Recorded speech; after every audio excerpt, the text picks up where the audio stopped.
Hey, what's going on, guys? Eric Zubik here, covering more of your Goofs. Yeah, last week we had a decline in the Goofs.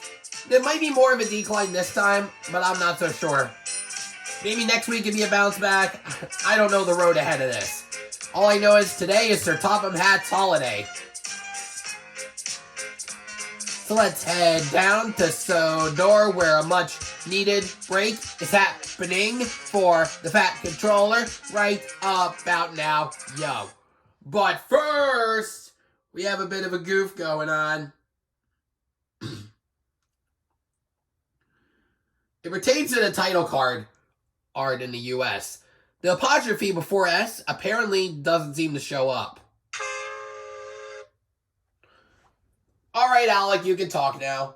One day, Sir Topham had arranged with Thomas the Tank Engine to take his wife and grandchildren to the seaside. The sun shone, and everywhere looked splendid. But Lady Hatt was feeling hot and tired. Yeah, and her hair is basically varying in size.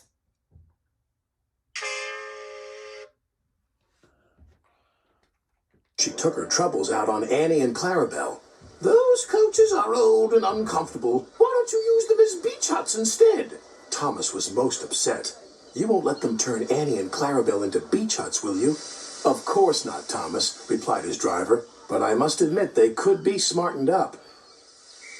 The next day, Sir Topham Hatt used Percy to take his family to Harold's airfield.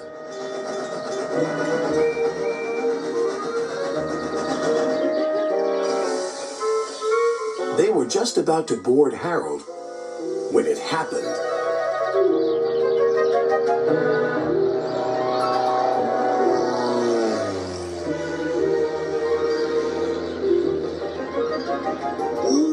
"What was that?" cried Sir Topham Hatt. "That's tiger moth," grumbled Harold. "It's rude and flies much too low." "So I can see. Please take us up, Harold, before there's another disturbance." A few days later, Harold arrived at their holiday home with bad stock footage being used. Apparently that's mirrored from either Rusty Elf Peter Sam if you're from the United States, or Trucks if you're from the UK. bad news. "It's tiger moth," said Harold's pilot. "It's gone missing. Do you wish to join the search party with us?" "I think I'd better."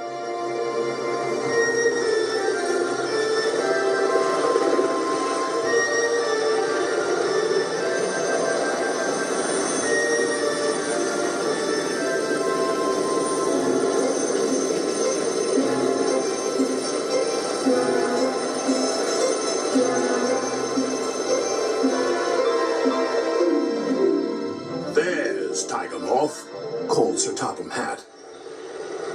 Then he spoke to the pilot.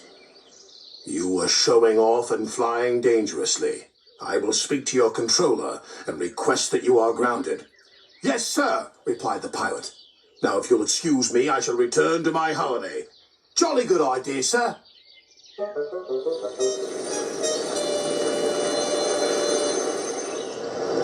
Sir Topham Hatt arranged to meet up with Toby and Henrietta to take them somewhere special.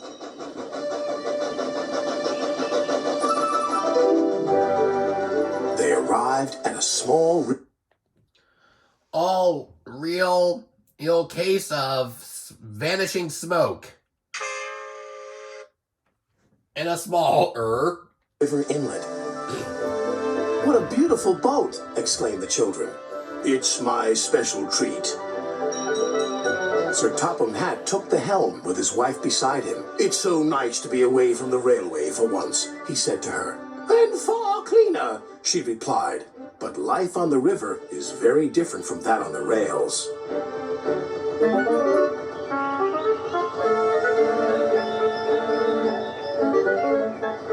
The family were enjoying themselves so much that they forgot to watch where they were going. "Oh, botheration," said Sir Topham Hatt. "We're stuck." And they were. Other boats tried to pull them off the mudbank, but it was no use. Percy saw the commotion and stopped. Is there anything we can do to help? Called his driver. Yes, indeed there is. This is the life, isn't it, my dear?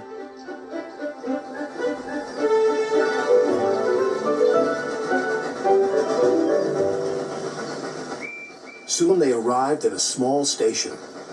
There was Thomas with Annie and Clarabelle, who were looking as smart as their new paint, inside and out. My! Exclaimed Lady Hatt. What splendid coaches! So much more suitable than those old beach huts on wheels. No one said a word.